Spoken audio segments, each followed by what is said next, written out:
Hi everybody.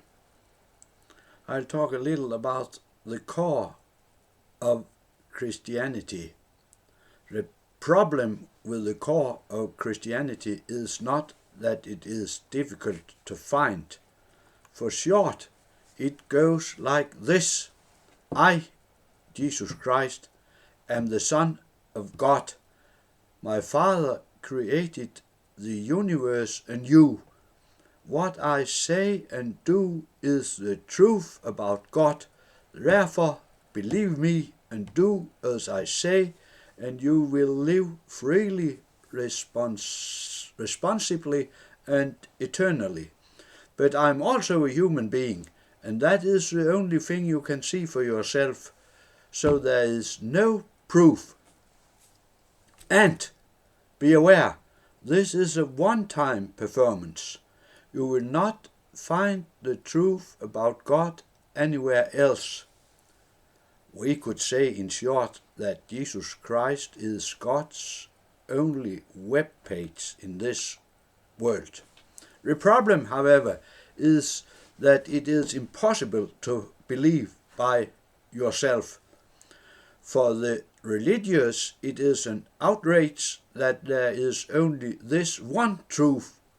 And for us who think we are reasonably sensible, it is foolishness that a random human being should be God. Of course, this presents the Church with an impossible task, and that is probably why we tend to resort to one bad procedure after another. For instance, to tempt with heaven or to threaten with hell. For who wants to offend the religious people and appear foolish to the sensible? Of course, Jesus knew this well, as we can see from this little story from the Bible. When Jesus asked the disciples, "Who do you say I am?" answered Peter, "You are the Son of the living God." Then Jesus said, "Flesh and blood has not revealed this to you, but my Father who is in heaven. And I also say to you that you are Peter." Peter means rock. "That you are Peter, and on this rock I will build my church, and the gates of hell shall not prevail against it." This little conversation from the Bible is crucial for us to have the courage to embark on the Church's impossible task. It should be clear that Jesus is not building the Church on Peter. This is on the power and ability of humans. No, he is of course referring to Peter's statement, "You are the Son of the living God."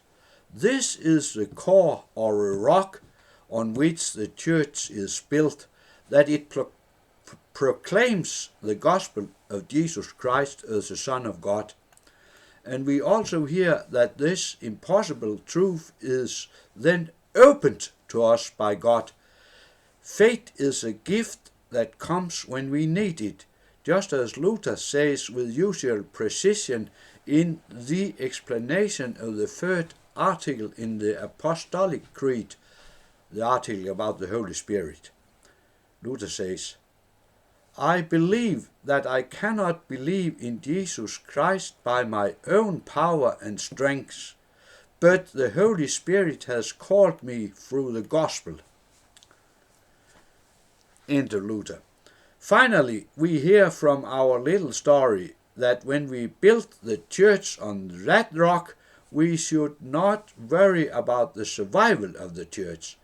The human side of the church's task, the task of the church, I think that's more correct, therefore is to preach the gospel in all its outrageousness and foolishness, so that it becomes shiny clear, also in our place and in our time, that it is God's message for us. But, and that is the trick, the difficult trick, we should not worry about the outcome. With the preaching of the Gospels ends the job of the church. The rest, to create faith, is the job of God.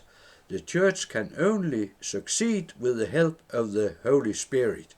It is in God's hand, and not even the most cunning tricks that bishops, parish councils, priests, and all of us can devise to achieve success can deprive God of this power. We can certainly lure people to church with other means than preaching, but we cannot accept God to create either the true church or faith by other means.